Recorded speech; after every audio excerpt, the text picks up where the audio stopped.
Have you ever seen a room or a building so beautiful, so magnificent that you literally had to stop and stare? Well, ever since I can remember, I've always admired buildings like those and have deeply desired to create similar establishments. Today, I'm going to talk about three designers who have inspired me and have pushed me towards my goals and my dreams of going to transferring to Parsons, the School of Interior Design, and hopefully, as you can already tell, become a interior designer and an architect. I'll share how Kelly Werschler inspires me through her bold interior design, how Zaha Hadid has changed architecture for the better, and how Nate Berkus continuously proves how personal and emotional interior design is, beside it just being solely aesthetic. Now, let's start with the person who made me fall in love with bold interior design. Kelly Werschler is, or first, let me ask a question. Have you ever walked into your home or a room and ever thought, something's missing, something is not right, something's not here that should be here? Kelly Werschler is a well-known American interior designer who started up in Los Angeles and started up in the 1990s. At first, she wasn't very famous. However, she was very set and very prevalent on building her name and building her career. Because of this, she kind of slowly started gaining recognition due to her creatively risking designs. She built her name by designing luxury hotels such as the Viceroy and the Avalon, which made people see hotels more as artistic spaces than just places for somebody to spend the night. When people would walk into Kelly's hotels, they would think of it more as a carefully designed experience that was specifically created for them instead of just a hotel or just a place to sleep. Kelly used a lot of bold colors, gold accents, marble, velvets, patterns that a lot of interior designers would be scared to even touch, let alone throw into the mix. However, this is one of the key things that made me so inspired by her, because Kelly never settled for boring, never minimal. She always wanted to express that design can be expressive and design can be bold.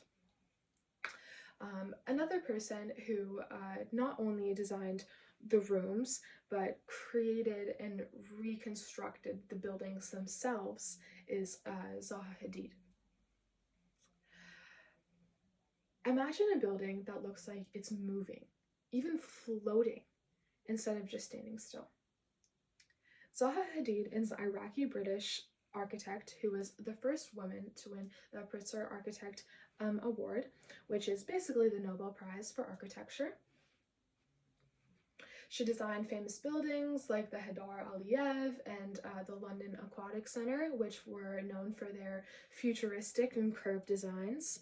Her buildings were never traditional looking. They always looked like some elaborate art sculpture that you could just dive inside.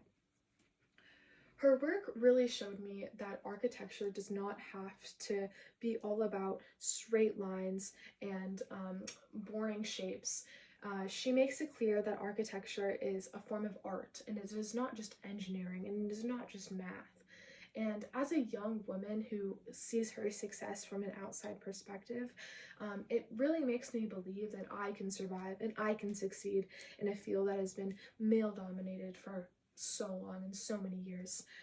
But yeah, the last person I want to focus on less focuses on the fame of it all and more on the feeling. Nate Berkus is an American interior designer and a TV personality who believes in creating spaces that reflect more on the person living in the home instead of the home in general. He teaches that homes aren't just about trendiness, expensiveness, and the beauty of it in order for the homes to be wonderful. He focuses more on the real life messiness, the personal memories, the experimental objects, and he shows that those are all parts of a home that make the design process special. He reminds me that design is about emotion, comfort, and safety. He helped me realize that the design has the power to affect people's mental health, people's confidence, people's self boundaries, and self belonging. He inspires me because I want people to feel like they belong in their own homes, and that when they walk into their space, they can truly feel like this space is their own. Well, now that I have dove into all three interior designers, I would like to tie it all together. Today, I talked about how Kelly Wearstler showed me the power of bold interior design and how Zaha Hadid proved that architecture can be fearless and futuristic, and how Burgess taught me that design should feel personal and emotional.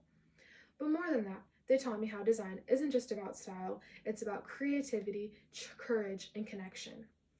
If I were able to turn walls, window, and empty spaces into something meaningful, and one day I hope to do the same thing and create spaces that don't just look beautiful, but feel beautiful. Thank you.